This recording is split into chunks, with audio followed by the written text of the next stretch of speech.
வைத்தியத்தை பிரதிநிதி செய்திருக்கிறார்கள். அதை அவர்களுடைய சிங்கள பிடி பிரதிநிதி செய்திருக்கிறார் என்பதற்காக ஒரு அரசியல் அடிப்படையில் சொல்லப்படுவதோடு சம்பந்தப்பட்ட பிடியில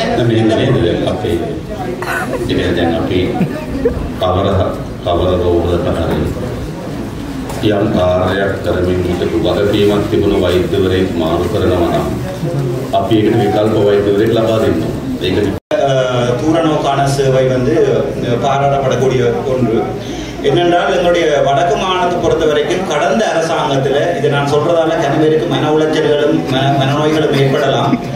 கடந்த அரசாங்கத்தில் போர்ட் சர்டிபிகேஷன் இல்லாமல் சாதாரணமாக மதிப்புக்குரிய ஜனாதிபதி அவர்களே ஒரு வைத்தியசாலை ஒன்றுக்கு டிரெக்டர் ஒருவர் தெரிவு செய்யப்படும் போது அவர் கட்டாயம் போர்ட் சர்டிஃபைட் கன்சல்டன்ட் என்ற ஒரு அடிப்படையில் தான் தெரிவு செய்யப்பட வேண்டும். ஆனால் 2015ஆம் ஆண்டு இருந்த அந்த காலத்து அரசாங்கம் கேபினட் அப்ரூவல் ஒன்றை எடுத்துக்கொண்டு சம்பந்தப்பட்ட வைத்தியர் ஒருவருக்கு யாழ்ப்பாணம் போதனா வைத்தியசாலை ஒருவருக்கு போர்ட் சர்டிபிகேஷன் இல்லாமல் இன்போஸ்ட் ஒன்றை கொடுத்திருக்கார்கள். நான் வந்து ஒரு வைத்தியசாலையின் அட்மினிஸ்ட்ரேட்டர் அடிப்படையில் எனக்கு இது சம்பந்தமாக சுகாதார அமைச்சுக்கு எழுத்து மூலம் தெரிவிச்சிருக்கிறேன். அப்போது அவர்கள் எனக்கு சொல்லியிருக்கிறார் அவருடைய போர்ட் சர்டிபிகேஷன் சம்பந்தமான தரவுகளை எடுத்து தருவதாக. அதோட ஒரு வைத்தியசாலை ஒன்று வந்து ஒரு இன்போஸ்ட் ஒன்று கொடுக்கப்படும் போது உதாரணத்துக்கு ஒரு ஜனாதிபதி வாழ்நாள் ஜனாதிபதியாக மாறும்போது சில வேளைகளில் அவருடைய அடக்குமுறைகள் வந்து அதிகமானதாக இருக்கும். கிட்டத்தட்ட 170 அதிகார ජනාධිපති මම මේක සිංහල කියන්න කැමතියි 170 ළමයි අවුරුදු 3ක් අරගෙන පඩි දෙන්නේ නැතුව සර්විස් විදියට මේ දාලා තියෙනවා. මේක මම ඒගොල්ලෝ එක්කරන් அவர்களை அழைத்துக் கொண்டு சுகாதார அமைச்சருடைய யோசித்து பாருங்கள், ஒருவருக்கு ஒரு மாதம் சம்பளம் கொடுக்காட்டில் வாழ்வாதாரம் பாதிக்கப்படும். 170 பணியாளர்களை 3 வருடங்களுக்கு சம்பளம் கொடுக்காமல் இந்த அடிப்படையில் அரசாங்க நிறுவனம் ஒன்றில் சம்பந்தப்பட்ட வைத்திய அதிகாரி அவரை இன்போஸ்ட் என்பதால் யாரும் அவரை எதுவுமே செய்ய முடியாது பணியமர்த்தி இருக்கிறார். அதை கதைக்க போன போது சம்பந்தப்பட்ட அவ்வளவு 170 பணியாளர்களையும் வற்புறுத்தி கடிதம் வாங்கி இருக்கிறார். நான் தொடர்ந்து வேலை செய்வேன் இலவசமாக என்ற அடிப்படையில் வற்புறுத்தி கடிதம் வாங்கி இருக்கிறார். அது தவிர அதை கதைக்க போன பல அந்த தொழிலாளிகளை வந்து வைத்தியசாலையை விட்டு வெளியேறி இருக்கிறார். அது சம்பந்தமாக நான் ஒரு பாராளுமன்ற உறுப்பினராக கதைக்க போகும்போது என் மீது வழக்கு பதிவு செய்திருக்கிறார். இது ஒரு என்ன கவலை என்றால் ஜனாதிபதி அவர்களே, வடக்கு மாகாணத்தில் இதுக்கு முதலும் டாக்டர் திலீப் என்று சொல்லி ஒரு சிங்கள மொழி பேசுகின்ற ஒரு நல்ல திறமையுள்ள ஒரு வைத்தியர் ஒருவர் வேலை செய்தவர். அவரையும் இனம் மொழி பாதுகாப்பு வேறுபாடு காட்டி யாழ்ப்பாணத்திலிருந்து திட்டமிட்ட ரீதியில் சம்பந்தப்பட்ட வைத்திய அதிகாரிகள் வந்து வெளியேற்றி இருந்தவர்கள் அவர் சிங்களவர் என்றதால் நான் கூட பேராதனை வைத்தியசாலையிலே இமோ பிளானிங்காக வேலை செய்திருக்கிறேன். கிட்டத்தட்ட 3 வருடங்கள் என்ன இந்த அட்மினிஸ்ட்ரேஷனை கொண்டு வந்தது கூட ஒரு சிங்கள வைத்தியர் டாக்டர் அர்ஜுன திலகரட்ன.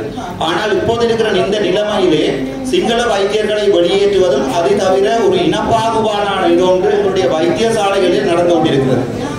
சாதாரணமாக வடக்கு கிழக்கிலே வைத்தியர்கள் இதுல இன்னொரு வைத்தியர்கள் இருக்கிறார், அவருக்கும் தெரியும். வடக்கு கிழக்கிலே வைத்தியர்கள் வந்து நியமிக்கப்படும் போது அவர்களுடைய ரேங்க் அடிப்படையில் நியமிக்கப்படும். சிங்கள மொழி பேசும் வைத்தியர்கள் தான் வருவார்கள். சாவச்சேரி ஆதார வைத்தியசாலை பேசுமொழியாக இருக்கிறன்னு சொல்லி எங்களுடைய மதிப்புக்குரிய பாராளுமன்ற உறுப்பினர் ஸ்ரீதரன் அவர்கள் ஐயா சொல்லியிருக்கிறார். என்னென்றால் அந்த வைத்தியசாலையினுடைய டிரெக்டராக இருந்துதான் நான் இப்போது பாராளுமன்ற உறுப்பினர் பதவிக்கு வந்திருக்கிறேன்.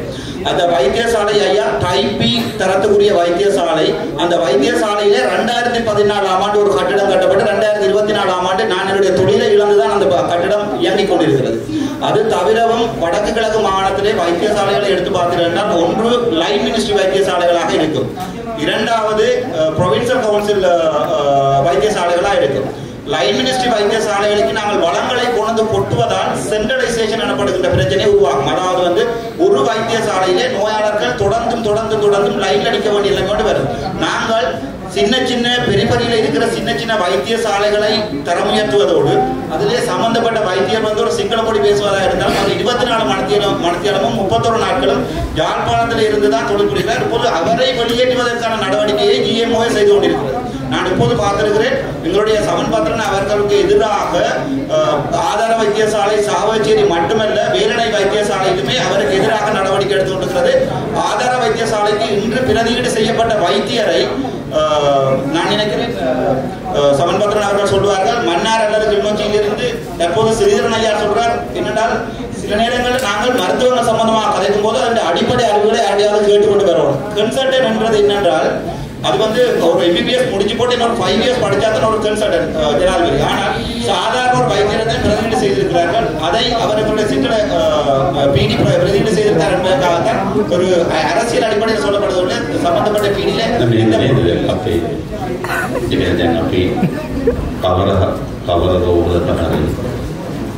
යම් කාර්යයක් කරමින් හිටපු වගකීමක් තිබුණු වෛද්‍යවරයෙක් මාරු කරනවා නම් අපි ඒකට විකල්ප වෛද්‍යවරයෙක් ලබා දෙන්න ඕනේ. ඒකනේ අපි මේ ප්‍රතිපත්තියට මෙතෙක්ම යම් ඔපරේෂන් කරමින් හිටිය නම් මැදිහත් වෙමින් තිබුණා නම් එතුමා ඉවත් කරනවා නම් ඊට විකල්ප වෛද්‍යවරයෙක් ලබා දෙන්න ඕනේ. දැන් මෙතන වෙලා තියෙන්නේ වෛද්‍යවරු දෙන්නෙක් ඉවත් කරලා තියෙනවා. නමුත් ඒකට අවශ්‍ය වෙන වෛද්‍යවරු ලබා දීලා නැහැ. අපි බලනවා ඒක ට්‍රාන්ස්ෆර් කරලා තියෙනවා. ඒ ට්‍රාන්ස්ෆර් එක තාම ක්‍රියාත්මක කරන්නේ නැහැ. හරි ඒකනේ අපි ඒක කරමු. ඒතකොට තියෙන්නේ මේ දෙන්න අපි ඉවත් කර ඒ දෙන්න ට්‍රාන්ස්ෆර් කරනවා නම් ඊට දෙන්නෙත් දෙන්න ඕන. දෙන්න තාම අපහසු නම් අර දෙන්නම කෙටි කාලයකට තියන්න කියලා නිල්ලීම තියෙන්නේ. අපි ඒක බලමු.